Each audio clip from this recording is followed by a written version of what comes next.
केंद्र और बंगाल सरकार का टकराव जारी। बंगाल के मुख्य सचिव अल्पन बंदोपाध्याय के दिल्ली आने की संभावना कम। सूत्रों के मुताबिक ममता सरकार अल्पन को रिलीव नहीं कर रही। केंद्र सरकार का अल्पन बंदोपाध्याय को आज सुबह 10 बजे दिल्ली में रिपोर्ट करने का निर्देश। सूत्रों के मुताबिक वो आज बंगाल की सीएम ममता बनर्जी की बैठक में शामिल होंगे। ममता बनर्जी ने शनिवार को पीएम मोदी से अल्पन बंदोपाध्याय का तबादला वापस लेने का अनुरोध किया था। उन्होंने केंद्र सरकार पर बदले की राजनीति का आरोप भी लगाया। पंजाब कांग्रेस के अंदरूनी झगड़े को निपटाने की कोशिश तेज। आज सोनिया गांधी की 3 सदस्यीय कमेटी से दिल्ली में मिलेंगे पंजाब के 25 विधायक। फिर कमेटी की सीएम अमरिंदर सिंह और नवजोत सिंह सिद्धू से अलग अलग होगी मुलाकात। यूपी मंत्रिमंडल विस्तार की अटकलों के बीच बीजेपी के राष्ट्रीय संगठन मंत्री बीएल संतोष का आज लखनऊ दौरा। सभी क्षेत्रीय अध्यक्ष के साथ बैठक करेंगे। दिल्ली में आज से शुरू होगी अनलॉक की प्रक्रिया। पहले हफ्ते में फैक्ट्री खोलने और निर्माण गतिविधियों को ही इजाजत। बाकी पाबंदियां 7 जून तक सुबह 5 बजे तक लागू रहेंगी। यूपी के 55 जिलों में कर्फ्यू में राहत का ऐलान। कल से सुबह 7 बजे से शाम 7 बजे तक खुलेंगे बाजार। शनिवार रविवार बाजार बंद रहेंगे, लेकिन 600 से ज्यादा मरीजों वाले जिलों में 1 हफ्ते और जारी रहेगा कोरोना कर्फ्यू। एमपी कल से होगा एमपी में अनलॉक। राशन, दूध और सब्जी की दुकानें खुलेंगी। ऑटो और टैक्सी में सिर्फ 2 लोगों की बैठने की इजाजत। धार्मिक स्थल में 4 लोग और अंतिम संस्कार में 10 लोगों के शामिल होने की अनुमति। हरियाणा में लॉकडाउन 7 जून तक बढ़ाने का ऐलान। दुकानें और इवन फॉर्मूले पर सुबह 9 बजे से दोपहर 3 बजे तक खुलेंगी। शर्तों के साथ सीमित संख्या में मॉल्स खोलने की भी इजाजत। जम्मू कश्मीर में कोरोना कर्फ्यू में मिलेगी ढील। प्रशासन ने जारी किए नए दिशा निर्देश। सभी 20 जिलों में वीकेंड और नाइट कर्फ्यू जारी रहेगा। 15 जून तक बंद रहेंगे सभी शिक्षण संस्थान। हिमाचल प्रदेश में 7 जून तक बढ़ा कर्फ्यू। आज से हफ्ते में 5 दिन सुबह 9 बजे से दोपहर 2 बजे तक खुली रहेंगी दुकानें। सभी सरकारी दफ्तर 30% कर्मचारियों के साथ खुलेंगे। महाराष्ट्र में लॉकडाउन 15 दिन तक बढ़ाया गया। सीएम उद्धव ठाकरे ने कहा, कई जिलों में संक्रमण अभी काबू में नहीं। सख्त लॉकडाउन नहीं, थोड़ी पाबंदी की जरूरत। बिहार में 1 हफ्ते और लॉकडाउन बढ़ने के आसार। आज क्राइसिस मैनेजमेंट ग्रुप की बैठक में होगा फैसला। लॉकडाउन में कुछ रियायतें मिलने की उम्मीद। राजस्थान में भी 8 जून तक बढ़ सकता है लॉकडाउन, लेकिन कुछ राहत मिलने की उम्मीद। आज हो सकता है ऐलान। तेलंगाना में 10 दिन और बढ़ाया गया लॉकडाउन, लेकिन सुबह 6 बजे से दोपहर 1 बजे तक रहेगी छूट। तमिलनाडु में भी 7 जून तक लॉकडाउन को बढ़ाया गया। कर्नाटक और पुदुचेरी में भी 7 जून तक पाबंदियां जारी रहेंगी। केरल के सीएम पिनराई विजयन का राज्य में 9 जून तक लॉकडाउन बढ़ाने का ऐलान। कहा, लगातार 3 दिन तक कोरोना पॉजिटिविटी रेट 15% से नीचे आने पर लॉकडाउन हटेगा। कोरोना के बढ़ते मामलों के चलते ओडिशा सरकार का लॉकडाउन बढ़ाने का ऐलान। राज्य में 17 जून की सुबह तक रहेंगी पाबंदियां। पूर्वोत्तर के 5 राज्यों में भी लॉकडाउन बढ़ा। नागालैंड और मणिपुर में 11 जून तक रहेंगी पाबंदियां। अरुणाचल प्रदेश और मेघालय में 7 जून तक, तो मिजोरम में 6 जून तक लॉकडाउन। देश में लगातार तीसरे दिन कोरोना के 2 लाख से कम नए केस। एक दिन में 1,65,553 मरीज मिले। 3,460 मरीजों की मौत। कोरोना के एक्टिव मरीजों की संख्या में भी बड़ी कमी। स्वास्थ्य मंत्रालय के मुताबिक ठीक होने की दर 91% हुई। दिल्ली समेत कई राज्यों में संक्रमण दर 5% से नीचे। दिल्ली में लगातार दूसरे दिन कोरोना के 1000 से कम मामले। 24 घंटे में संक्रमण के 946 मरीज मिले। 78 मरीजों की मौत हुई।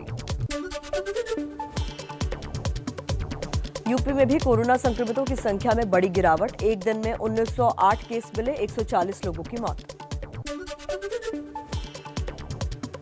गुजरात में कोरोना से राहत। 24 घंटे में 2000 से कम केस सामने आए। 25 लोगों की कोरोना से गई जान। बिहार में कोरोना से अनाथ बच्चों के लिए बाल सहायता योजना का ऐलान। अनाथ बच्चों को 18 साल तक हर महीने 1500 रुपए की आर्थिक मदद देंगी नीतीश सरकार।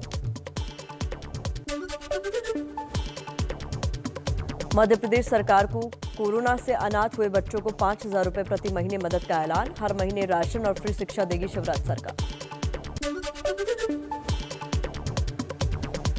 देश में अगले महीने कोरोना टीके के 12 करोड़ डोज उपलब्ध होंगे। 6 करोड़ 9 लाख टीके राज्यों को केंद्र सरकार की तरफ से मुफ्त दिए जाएंगे। स्वास्थ्य मंत्रालय ने दी जानकारी।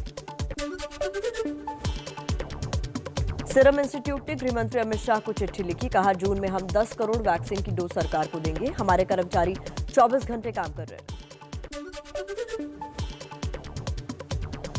बनारस हिंदू विश्वविद्यालय यानी बीएचयू के प्रोफेसर ज्ञानेश्वर चौबे का दावा, कोरोना से संक्रमित हो चुके लोगों के लिए वैक्सीन का 1 डोज काफी है। प्रोफेसर चौबे ने पीएम मोदी को लिखा खत और जानकारी दी। और चलिए नजर डाल लेते हैं कुछ और खबरों पर फटाफट अंदाज में। केंद्रीय मंत्री हरदीप पुरी का कांग्रेस पर निशाना, ट्विटर पर लिखा, पहले कांग्रेस नेताओं ने वैक्सीन पर सवाल खड़े किए, अब उन्हीं कंपनियों से ज्यादा वैक्सीन की मांग कर रहे हैं।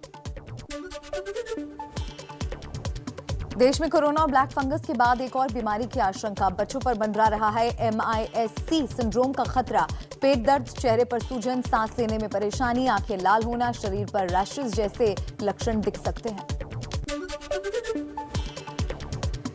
केरल में कोरोना का प्रकोप जारी, एक दिन में 19,894 नए केस मिले, 186 लोगों की गई जान। यूपी के उन्नाव में गंगा का जलस्तर बढ़ा, नदी किनारे दफनाए गए शव पानी में बहते दिखे, संक्रमण का खतरा बढ़ा, तस्वीरें आई सामने। यूपी के बलरामपुर में राप्ती नदी में संक्रमित का शव फेंकने का मामला आया सामने। पुलिस ने शव फेंकने वाले 2 आरोपियों को गिरफ्तार किया। पुल से नदी में शव फेंकने का वीडियो वायरल हुआ था। सीबीएसई और आईसीएसई की 12वीं की परीक्षा पर सुप्रीम कोर्ट में आज सुनवाई, याचिका में परीक्षा रद्द करने की मांग की गई है।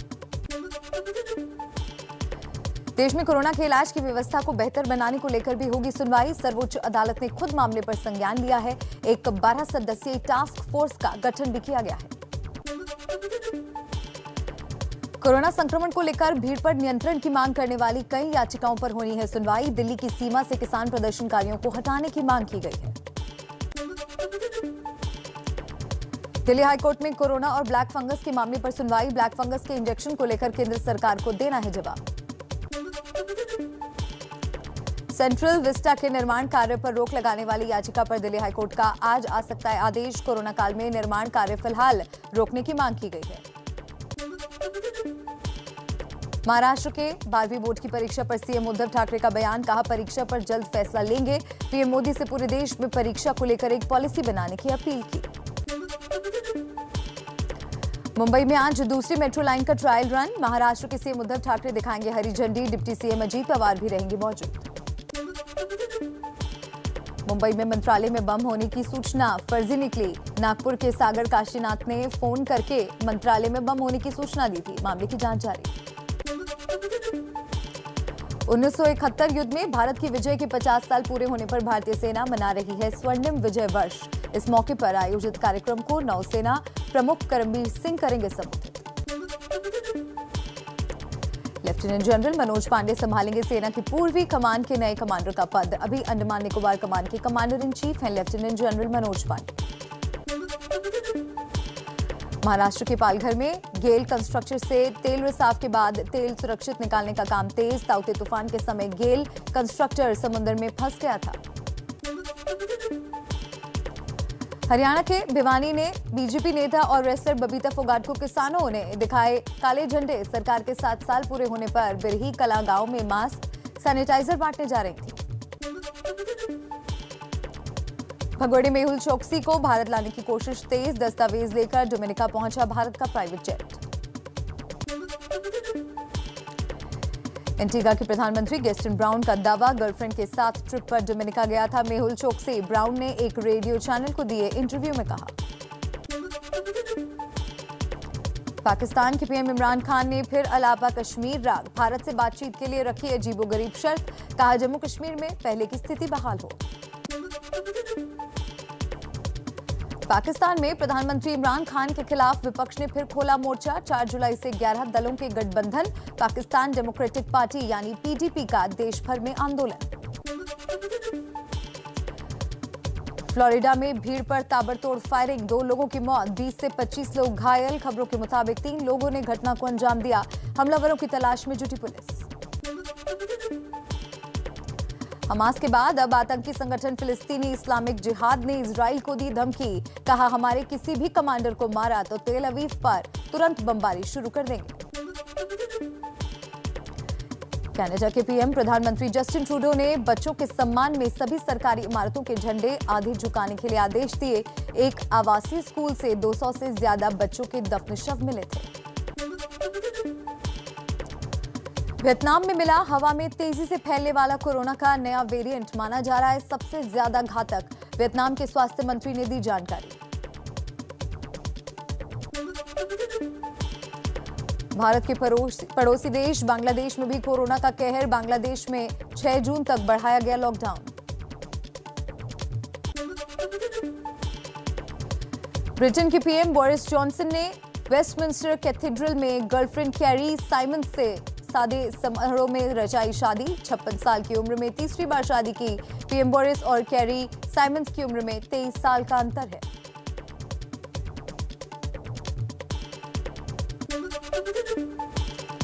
फिल्म अभिनेत्री कंगना रनौत के बॉडीगार्ड कुमार हेगड़े की कोर्ट में पेशी। पुलिस ने कर्नाटक के उसके घर से किया उसे गिरफ्तार। एक महिला ने शादी का झांसा देकर रेप और धोखाधड़ी के आरोप लगाए हैं। सुशांत सिंह राजपूत के घरेलू सहायक केशव और नीरज की हो सकती है गिरफ्तारी। एनसीबी की पूछताछ में सिद्धार्थ पिठानी ने खोले राज। कहा, केशव और नीरज ही ड्रग्स लाकर देते थे। फिल्म अभिनेता सोनू सूद की तस्वीर को फिल्म मैगजीन स्टार डस्ट ने कवर पेज पर छापा। सोनू ने ट्वीट कर कहा, शुक्रिया, वर्षों पहले इस मैगजीन ने उनके फोटो को रिजेक्ट कर दिया था। सलमान खान को लेकर कमाल आर खान और मीका सिंह में जुबानी जंग। केआरके ने मीका सिंह को कहे अब शब्द, सिंगर का पलटवार। कहा, मैं करण जौहर या अनुराग कश्यप नहीं, उसका बाप हूं। फिल्म अभिनेत्री माधुरी दीक्षित के बेटे अरिन ने फ्लाइंग कलर्स के साथ हाई स्कूल पास किया। माधुरी ने सोशल मीडिया पर दी खुशखबरी। लिखा, राम और मेरे लिए ये प्राउड मोमेंट है।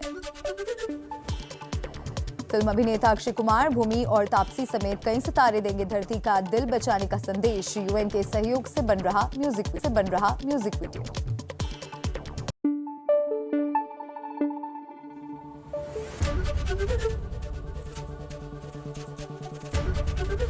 एबीपी न्यूज आपको रखे आगे।